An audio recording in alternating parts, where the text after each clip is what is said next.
নমস্কাৰ আজি পুনৰ এটা নতুন ভিডিঅ'ৰ সৈতে আপোনালোকৰ মাজত উপস্থিত হৈছোঁ মই ৰাকেশ আৰু আপোনালোকে চাই আছে ৰাকেশ কাশ্যপ ইউটিউব চেনেল। বন্ধু বান্ধৱীসকল, আজি মোৰ লগত উপস্থিত আছে এজন শাৰীৰিকভাৱে বাধাগ্ৰস্ত ব্যক্তি। যদিও মই শাৰীৰিকভাৱে বাধাগ্ৰস্ত বুলি কৈছোঁ, তথাপিও তেওঁ আমাতকৈ বহুত ওপৰত, কাৰণ তেওঁ এখন ফিজিঅ'থেৰাপি চেণ্টাৰ অকলে চলাই আছে। সেই ফিজিঅ'থেৰাপি চেণ্টাৰৰ ওপৰত মই এটা ভিডিঅ' বনাইছিলোঁ, আপোনালোকে হয়তো চাইছে, আৰু যদি চোৱা নাই তেতিয়াহ'লে প্লিজ মোৰ ডেছক্ৰিপশ্যন বক্স আৰু আই বটনত লিংক আহি আছে, আপোনালোকে ক্লিক কৰি ভিডিঅ'টো চাব পাৰে। গতিকে আজি সেই ব্যক্তিজনৰ লগত কিছু তেওঁৰ মনৰ কথা জানিম। গতিকে বলক আমি আজিৰ এই ভিডিঅ'টো আৰম্ভ কৰোঁ। আৰু যদি এতিয়ালৈ আমাৰ এই চেনেলটো ছাবস্ক্ৰাইব কৰা নাই তেতিয়াহ'লে প্লিজ এই চেনেলটো ছাবস্ক্ৰাইব কৰি দিব আৰু বেল আইকনটো অল অপশ্যন কৰি দিব। তেতিয়া আমাৰ ভিডিঅ'সমূহৰ ন'টিফিকেশ্যন আপোনালোকে সোনকালে পাব। গতিকে বলক আমি আজিৰ এই ভিডিঅ'টো আৰম্ভ কৰোঁ। দাদা নমস্কাৰ, আকৌ এবাৰ মোৰ চেনেলত। হয় নমস্কাৰ। বৰ্তমান এনেকুৱা এটা নিজান পৰিৱেশত সেউজীয়া এই ধাননিৰ মাজত থাকি আপোনাৰ অনুভৱ কেনেকুৱা?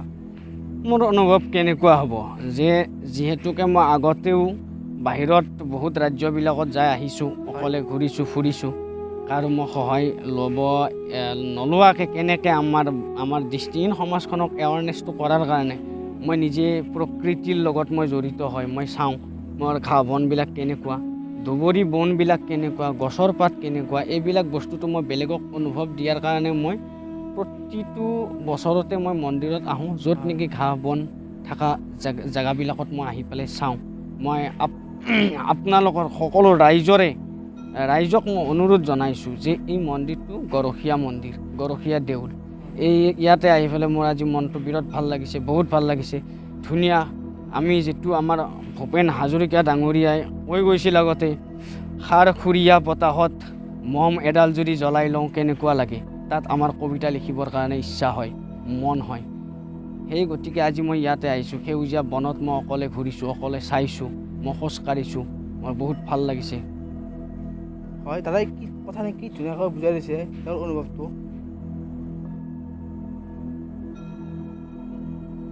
দাদা আপোনাক এনেকুৱা সুন্দৰ সুন্দৰ ঠাইবিলাকৰ মাজত কোনোবাই ফুৰাব লৈ যায়নে?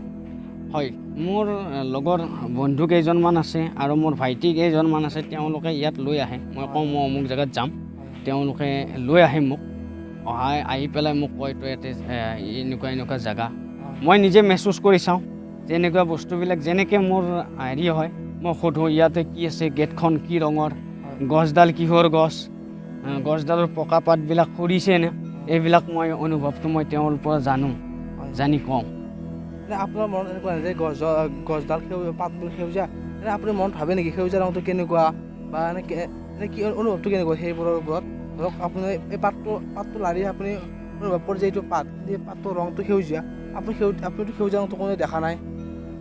হয়, মই মানে আপোনালোকক মই বুজাই দিব ইচ্ছা কৰিছোঁ যে আমাৰ গছৰ পাত যে সেউজীয়া, গছবিলাক যে সেউজীয়া, আমাৰ এটা ট্ৰেইনিং হয়।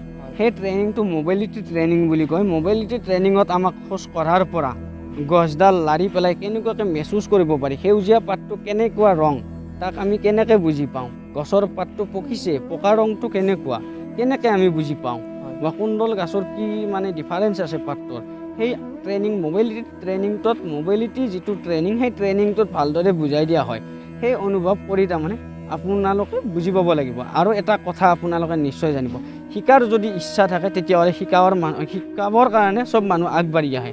যেনেকৈ আমাক অৰ্জুনে যেতিয়া ধনুষৰ কাৰণে মানে অস্ত্ৰ বিদ্যা লৈ আছিল, তেতিয়া গুৰু দ্ৰোণাচাৰ্যই কৈছিল যে যিমানে তাৰমানে গুৰুৰ পৰা যিমানেই ল'বা সিমানে তোমাৰ কমেই হৈ থাকিব। সেই গতিকে এই বস্তুবিলাকক মই অনুভৱ কৰিছোঁ, মই নিজে চেষ্টা কৰোঁ। আপোনাৰ যিখন ফিজিঅ'থেৰাপি যিখন চেণ্টাৰ আছে, সেই চেণ্টাৰত আপুনি শিক্ষা ল'বলৈ দিল্লীত তাৰ ওপৰত আপুনি প্ৰশিক্ষণ লৈছিল? হয়। এই প্ৰশিক্ষণতে আপুনি দিল্লীলৈ অহা যোৱা অকলে কৰিছিল নে আপোনাক কোনোবা এনেকুৱা সহায় কৰিছিল যে আপোনাক থৈ আহিছিল বা এনেকুৱা কোনোবা সহায় কৰিছিল নেকি?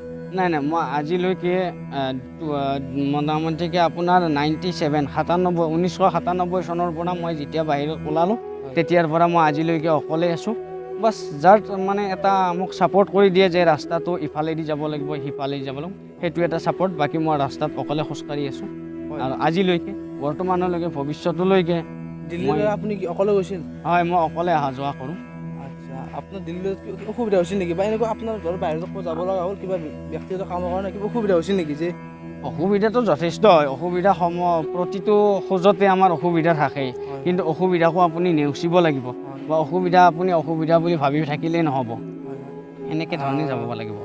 হয় দাদা, এই সেউজীয়া প্ৰকৃতিখনক লৈ আপুনি চৰকাৰক বা আমাৰ ৰাইজক কি অনুৰোধ কৰিব যে কেনেকুৱা ধৰণৰ কাম কৰিব লাগে?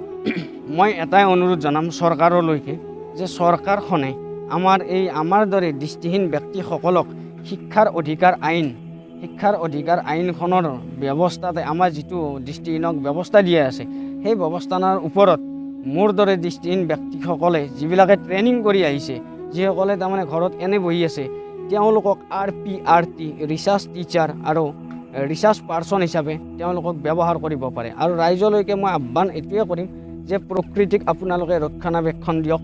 প্ৰকৃতিক গছ যেনেকৈ তেনেকৈ নাকাটিব। এজোপা গছ যদি কাটে 10জোপা গছ আপোনালোকে ৰুবৰ কাৰণে চেষ্টা কৰিব।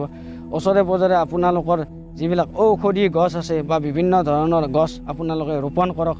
ৰোপণ কৰি আমাৰ ভাৰতবৰ্ষক বা আমাৰ অসম ৰাজ্যখনক এনেকুৱা এখন ৰাজ্য হিচাপে গঢ় দিয়ক, যি নেকি বেলেগ বাহিৰৰ দেশৰ মানুহবিলাকে আমাৰ অসমৰ প্ৰতি আগত যেনেকুৱাকৈ ফ্লাৱাৰ গাৰ্ডেন বুলি ব্যৱহাৰ কৰিছিল আমাক অসমক, এতিয়াও জানো এই ফ্লাৱাৰ গাৰ্ডেন হিচাপে আমাৰ অসমখনক বাহিৰৰ বিদেশৰ মানুহে কৈ থাকে। সেইটোৱে মই আপোনালোকৰ ৰাইজৰ ওচৰত আৰু চৰকাৰৰ ওচৰত অনুৰোধ জনাইছোঁ। ধন্যবাদ। বহুখিনি দাদাৰ পৰা বহুখিনি কথা আমি গম পালোঁ, অনুভৱ গম পালোঁ। গতিকে যিহেতু ইয়াতে সামৰি মাৰোঁ। গতিকে প্ৰত্যেকটো সপ্তাহত আমাৰ সমাজত থকা এনেকুৱা কিছুমান ব্যক্তিৰ লগত কথা পাতিম আৰু তেওঁলোকৰ অনুভৱ মনোভাৱ আপোনালোকৰ মাজত দাঙি ধৰিম। গতিকে প্লিজ চেনেলটো ছাবস্ক্ৰাইব কৰিব আৰু বেল আইকনটো অল অপশ্যন কৰি দিব, তেতিয়া আমাৰ ভিডিঅ'সমূহৰ ন'টিফিকেশ্যন আপোনালোকে সোনকালে পাব। গতিকে পুনৰ এটা ভিডিঅ'ত আকৌ লগ পাম। আজিলৈ বাই বাই। জয় অসম।